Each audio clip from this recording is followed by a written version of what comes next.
तो दुआ मांगने से वहां क्या हो रहा है? कोई ठोस कदम नहीं उठाया है किसी ने फिलिस्तीन के लिए। तो यहां मारा वहां पे, समझ में गया। और अमेरिका और हथियार दिया किसको?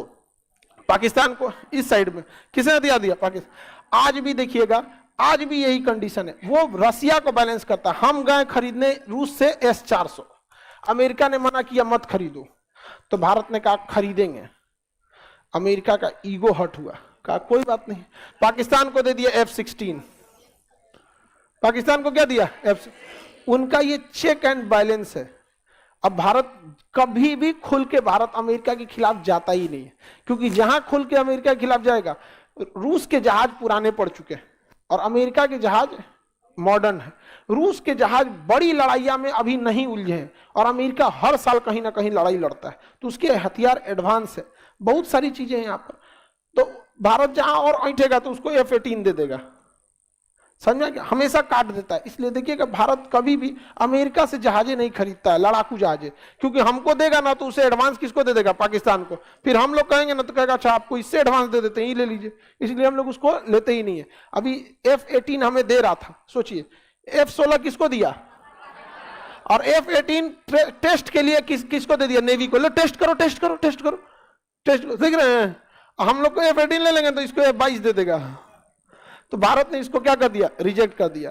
राफेल मरीन खरीद रहा है भारत, क्या खरीद रहा है? Rafale marine. तो पाकिस्तान को एक ऐसे लोकेशन पर बैठाया गया जानबूझकर जहां से वो साउथ एशिया को कंट्रोल किया जा सके, और वेस्ट एशिया को किससे कंट्रोल करता है? इजराइल से। अब बच गया कौन सा? ईस्ट एशिया, ये वाला एरिया, चाइना जापान, इसको कैसे कंट्रोल किया जाए? तो बहुत खतरनाक स्थिति था। तो यहां आपको समझ में आ गया वेस्ट एशिया किससे कंट्रोल हो रहा है? साउथ एशिया पाकिस्तान से। अब इधर इसको कैसे कंट्रोल करना है तो समझिए ध्यान से। जापान पे परमाणु बम मारा तो जापान की हालत खराब हो गई, तो अमेरिका ने कहा कि फिर परमाणु बम मार देंगे, हमसे समझौता कर लो कि तुम अपनी सेना नहीं रखोगे, बदले में पूरी जिंदगी हम तुम्हारी रक्षा करेंगे। जापान के ऊपर परमाणु बम गिरा था, इतना खौफ में थे वहां के लोग, इतनी बुरी मौत हुई थी कि उसने साइन कर लिया कि जापान अपनी सेना नहीं रखेगी, उसकी मदद सेना से कौन करेगा? अमेरिका। तो आज भी जापान की सेना मदद कौन करता है? अमेरिका। और दक्षिणी कोरिया का भी अमेरिका। अब देखिए दक्षिणी कोरिया ज्यादा उड़ने लगे, ज्यादा पढ़े लिखे लोग हैं दक्षिणी कोरिया में, सब क्या है? पढ़े लिखे। ज्यादा उड़ने लगेगा दक्षिणी कोरिया, अमेरिका जाओ तुम्हारी क्या जरूरत है, तो अमेरिका पीछे हट जाएगा। उत्तरी कोरिया किंग जो कहेगा परमाणु बम मार देंगे, तो साउथ कोरिया कुछ बोल नहीं सकते हैं, क्योंकि इनका काट क्या है? North Korea.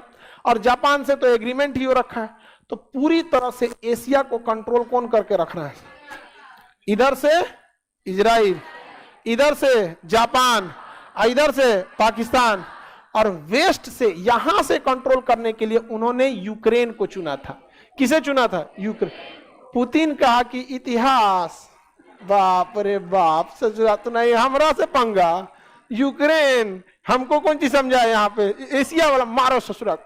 थूर दिया, थूर दिया कि नहीं थूर दिया? आप देखें, हम कभी भी रूस का, पुतिन के इस काम का विरोध किए हैं?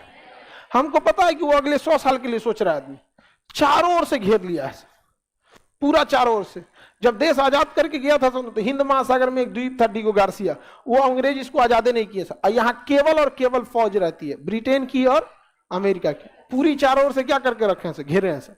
वो इंडिया के लिए कभी नहीं सोचेगा सर। इंडिया को अमेरिका और यूरोप केवल बैलेंस करने के लिए सपोर्ट करता है सर, कि चाइना को बैलेंस कर सके सर। कहता है सर चाइना को बैलेंस करने के लिए। भारत भी बहुत होशियार है, कहता है बैलेंस करना रहेगा तो हम अपने दम पे कर लेंगे, हम अपना तेजस बनाएंगे, ब्रह्मोस बनाएंगे, जो भी बनाएंगे। इनकेस अगर हमें साथ लेना पड़ा तो हम रसिया का साथ लेंगे, लेकिन तुमसे बोलेंगे नहीं, क्योंकि तुम ही से सीखे हैं। समझ में आ गया कि नहीं आ गया? हम खुल के किसके साथ रहते हैं? रसिया के साथ। लेकिन बोलेंगे नहीं, क्योंकि हम किससे सीखे हैं? अंग्रेजों से ही सीखे हैं। इसलिए देखिएगा भारत रसिया के साथ रहेगा, लेकिन कोई पूछेगा क्या आप पुतिन के साथ हैं? हमारे बायलैटरल रिलेशन अच्छे हैं रसिया के साथ, आपके साथ भी तो अच्छे हैं। समझ में गया? किससे सीखे हम लोग? अंग्रेजों से सीखे। ठीक नहीं सीखे हैं क्या? एशिया को पूरी तरह घेर के रखे हैं, और एशिया के लोग यहां कुछ नहीं कर पाए। रूस पहुंच गया था कहां पर? क्यूबा में, और यहां मिसाइल लगा दिया था। यहां क्या लगा दिया? परमाणु मिसाइल। अमेरिका ने क्यूबा के लोगों को इतना पैसे दिया। और What if I had started a mutual fund? प्रदूषित हो जाता। जैसे कोरोना किसी को दिखता था लेकिन 14 दिन का टाइम देता था ना मरने में, मतलब मारने में तो कोरोना 1 महीना लेता था। जिसको कोरोना हुआ तो 14-15 दिन तक तो अभी इंक्यूबेशन पीरियड में रहेगा, उसको खुद नहीं पता है, फिर अगला 14-15 दिन में उनको मारेगा। परमाणु में ऐसा नहीं होता है। रेडिएशन आप सूंघे, अभी सूंघिए, AM में सूंघिए, PM में मरिए, मतलब 12 बजे से पहले सूंघिए, 12 बजे के बाद मरिए, सुबेरे सूंघिए, रात में मरिए, रात में सूंघिए, सुबेरे मरिए। एक 24 घंटा के अंदर टपका देता है रेडिएशन। पता ही नहीं, कोई उपाय नहीं है, बचने से कोई उपाय नहीं। परमाणु बम से काहे डरता है सब? कोई उपाय नहीं है। प्रिवेंशन है लेकिन कोई उपाय नहीं है। और जितना उपाय है वो परमानेंटली उपाय नहीं है। पूरी तरह से एंटी रेडिएशन सूट पहनना पड़ेगा। मारा 6 अगस्त को तबाह हो गया हिरोशिमा। जापान को लगा कि ससुरा बहुत खतरनाक बम है ये, अब हम भी बदला लेंगे। लेकिन अगले दिन जब लाश गिरना चालू हुई ना, जो सोया है सोया ही रह गया है। परमाणु बम कोई विस्फोटक नहीं बल्कि एक प्रदूषण है। जमीन, हवा, मिट्टी, पानी सब प्रदूषित हो गई वहां पे। जहां पे परमाणु बम फटा रहेगा ना, वहां 10 साल बाद जाके अगर गलती से वहां की मिट्टी उठा लिए ना, तो आप यमराज को प्रणाम करके आए। अब तो आशीर्वाद देंगे अब आशीर्वाद देंगे। इतने खतरनाक उसका रेडिएशन होता है, दिखता नहीं है उसका रेडिएशन। हम लोग को क्या रेडिएशन दिख रहा है? अभी सबके मोबाइल में जियो, एयरटेल, वोडाफोन का टावर का नेटवर्क होगा, दिख रहा है? किसी नहीं दिख रहा है। वैसे ही रेडिएशन हो जाएगा, दिखेगा नहीं। लेकिन जैसे हम लोग सूंघेंगे, लोग फेफड़ा हो जाएगा मच्छरदानी। समझ में आ गया कि नहीं? बहुत खतरनाक होता है रेडिएशन। और यह रेडिएशन का असर एक लंबे समय तक रहता है। यही रीजन है कि नागासाकी, हिरोशिमा आज भी लोग दिव्यांग पैदा होता है। समझ में आ गया कि नहीं? आज भी लोग क्या पैदा होते हैं? दिव्यांग। 32 साल में खत्म होता है। नहीं रे बबुआ, 3000 साल में। कितने साल में? रेडिएशन का प्रभाव कब खत्म होगा? 3000 साल में। अभी 100 साल भी नहीं हुआ है जापान पे परमाणु बम पटकाए हुए। वहां असर कितना साल रहेगा? 3 है। लेकिन उसपे ऊपर सिल्वर, इसका क्या नाम है, पोटेशियम आयोडाइड लगा के उसको थोड़ा सा क्या किया जाता है? कम किया जाता है। बोरिक एसिड का छिड़काव करने से रेडिएशन क्या हो जाता है? बैठ जाता है। बोरिक एसिड के पास परमाणु बम का रेडिएशन बहुत हाईली जाके चिपक जाता है और बोरिक एसिड भारी होने से नीचे बैठ जाती है। तो जहां परमाणु बम होता है ना, वहां हेलीकॉप्टर से क्या छिड़का जाता है? Boric acid. लेकिन पायलट मर जाता है। हेलीकॉप्टर से छिड़कने टाइम पायलट मर जाएगा वहां पे।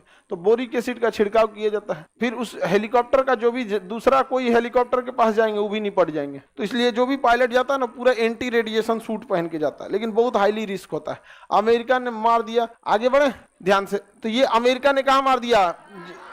नागासाकी और हिरोशिमा। अब 15 अगस्त को फिर मारने वाला था। 15 अगस्त को क्या मारने वाला था? तीसरा मारने वाला था, क्वेटो पे। कहा कि टोक्यो पे मारेंगे या तो क्वेटो पे मारेंगे, सरेंडर कर दो। इतनी ज्यादा जान गई थी ना जापानियों की, इतनी ज्यादा, लाश बिछाने के लिए नए नए शमशान घाट बनाने पड़े थे, नया। और उसके बाद उसमें लाइन लगती थी। सुबेरे कोई अपने रिश्तेदार का लाश लेके खड़ा होता था ना, तो उसको भी रेडिएशन है, शाम को वो अपने मर जाता था। मतलब कोरोना का सेकेंड वेव आप देखे थे ना, हाँ, उस समय किसी को अपना बिजनेस, रिश्तेदार, पढ़ाई लिखाई कुछ याद आ रही थी? बहुत उठ पड़ा। सेकेंड वेव में हम अपने स्टूडेंट सबको अपने गाड़ी से भेजे थे, उनकी बॉडी, जिनको पढ़ाए थे लोग, उसमें एक घर से 2 लड़कों का रिजल्ट हुआ था। बड़ी खुश था सब, सर हम लोग का रिजल्ट हो गया। बाद में उनकी डेथ हो गई। हम अपने गाड़ी से भेजे थे। उस समय गाड़ी भी नहीं मिल रही थी यहाँ पे, और ना मिल भी रही थी तो कुछ लोग एक्सेप्ट करना, उसके रिश्तेदार सब नहीं उठा रहे थे। अजीब टाइप का हो गया था यहाँ। हम लोग PPT किट दिए लोग कि जाओ भैया ले जाओ, कम से नहीं उठाया तो आदमी जिसको पढ़ाया है उसको आदमी कैसे छोड़ दे? फिर उसको गाड़ी में भेजा, उसके घर भेजा गया, वहां उसका दाह संस्कार जो भी था वहां लोग किया। लोग बहुत उटपटांग हो गया। उस समय किसी को कुछ नहीं सूझ रहा। उससे 100 गुना खतरनाक था अमेरिका का परमाणु। पूरा शहर तबाह हो गया था, पूरा शहर। मतलब अभी देखिए तुर्की में जो भूकंप आया ना, वो जापान के परमाणु हमले में 0.1% है। इतना तो इतनी तबाही आई। इसका कितना भयानक था जापान। क्या आप जानते हैं कि